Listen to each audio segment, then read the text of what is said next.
25 familje kanë përfituar bonusin e qiras nëpërmet. Sipas të dhënave zyrtare, 70% e vlerës së bonusit mbulohet nga Ministria e Ekonomisë dhe Inovacionit, ndërsa 30% financohet nga të ardhurat e bashkisë përmet.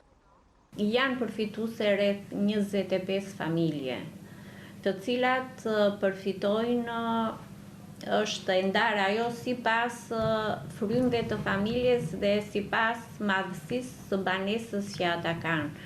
Qofse një banesë është 2+1 përfiton 7.000 lekë, qofse është 1+1 garsonere përfiton 6.000 lekë, kurse nëse është një dhomë përfiton 5.000 lekë. Drejtoresha e Shërbimit Social në Bashkinë Përmet, Ariana Papapano, u shpreh se krahasuar me një vit më parë, ka një rënje të numrit të përfituesve.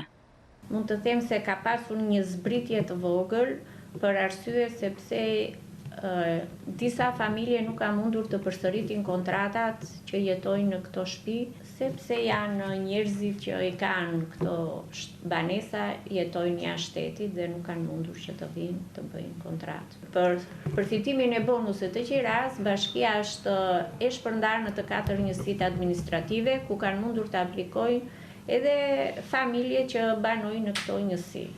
Ndërkohë, Bashkia Përmet bën apel që familjet në nevojë të interesohen pranë zyrave të shërbimit social për t'u informuar mbi kriteret dhe dokumentacionin e nevojshëm për plotësimin e bonusit të qiras. Autoritetet vendore theksojnë se mbështetja për shtresat në nevojë do të vijojë në bashkëpunim me Ministrinë e Ekonomisë dhe Inovacionit me synim për të lehtësuar kostot e jetesës për familjet më vulnerabel.